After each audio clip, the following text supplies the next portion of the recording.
SBR Videos is sponsored by Sports Cash System. Click on the link below for more information.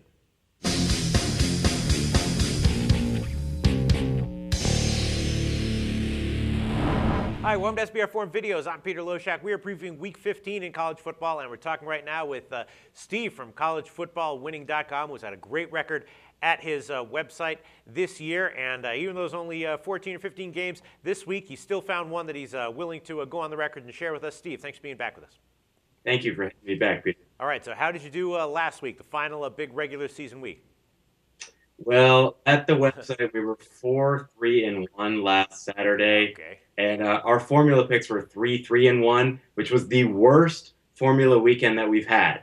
So go this year. So this entire season, our formula by units bet has won at a rate of 68.78% against the spread. Putting that into perspective, the $100 better, the guy betting $110 to win 100, just on our formula picks all season long would be up $3,906 right now. So we hope people want to join us. Come to collegefootballwinning.com. We're going to do all 35 bowl games. We're going to have analyses for those. And if you do, we're offering a coupon code for SBR viewers. It's SBR20. You'll get 20% off of any membership that we're offering.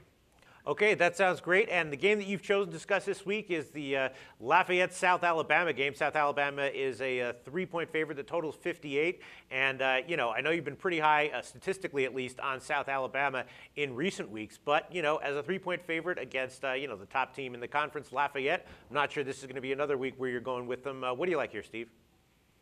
Yes, I've been on – this is my third time on SBR this season talking about South Alabama.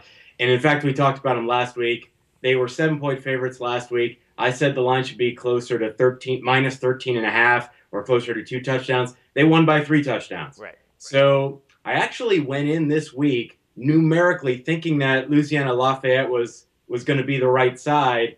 And then upon doing real research, discovered that once again, we're going to be on South Alabama here.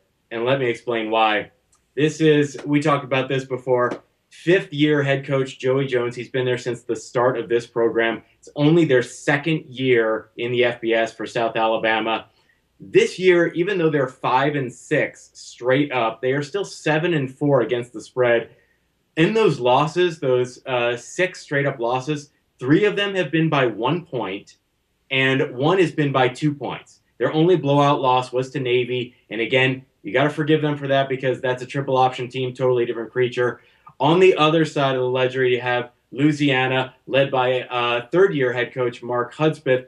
They're 8-3 straight up, great record, but they're just 4-7 against the spread this year. Now, Louisiana-Lafayette, they have lost their last 4 games in a row against the spread, and the line has been off per game, and an average of those 4 games, by 13.625 points. So that means almost 2 touchdowns the line has been off.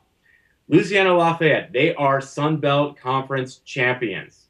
They have already accepted their bowl berth, and they're excited about it, to the New Orleans Bowl. So that begs the question, what are they playing for? Some apologists will say, well, they're playing for the outright conference championship. But if you listen to their head coach, Mark Hudspeth, he already said, look, we have a share of the conference championship already, and we beat the co-champions this year. If we lose this game, Arkansas State, we already beat those guys at their place, and they beat them by more than 2 touchdowns. So as far as they're concerned, they already have this conference championship outright. So that question, what are they playing for? Let's ask that to the South Alabama side. South Alabama is playing their last home game, probably their last season game. They are playing for bowl eligibility. This would be their 6th straight-up win. Now, bowl eligibility is one of the goals that South Alabama has had all season long. Doesn't mean they're actually going to go to a bowl. I think they're realistic. The Sun Belt does not have too many slots offered to them for these bowl games. So I don't think they're actually going to go to a bowl, but it's so important for them to be bowl eligible. So this 6th win means so much. It is senior day. South Alabama has 28 seniors, including 15 seniors who were part of the first ever football team at South Alabama back in 2009. This means a lot to the South Alabama players, especially those seniors. In the last game for Louisiana-Lafayette, they lost their 2-year starting quarterback, Terrence Broadway. Looks like he's got a broken wrist. He has accounted for the last 2 years 58.48% of their total offense. And that's not just, well, quarterbacks do that because they're always passing the ball. This guy, in terms of running, he was the number 2 rusher last year, number 2 in touchdowns last year. This year, he's their number 3 rusher and number 2 in rushing touchdowns again. There's going to be a freshman backup, but that freshman backup quarterback for Louisiana faces a South Alabama defense that is ranked 4th in the country for sacks per game, easily number 1 in the Sun Belt Conference. They also, just this week, Louisiana decided to name a new kicker for this week. Why would they do that?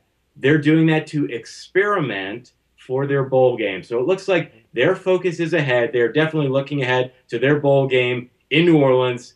And so they are experimenting. Not a good time to experiment against a South Alabama team that is playing their best football. So were this a midseason game with Terrence Broadway playing for Louisiana, we think Louisiana-Lafayette should have been a 1-point favorite instead of a 3-point underdog. But when you add up Broadway's out, Louisiana-Lafayette already has their conference title. They already beat Arkansas State, their co-champs.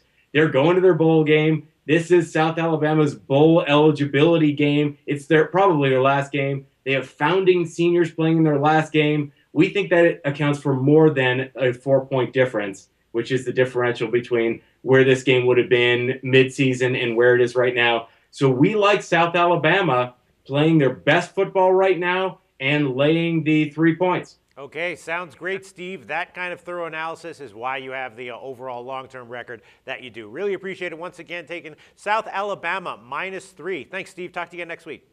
Thank you, Peter. Appreciate it.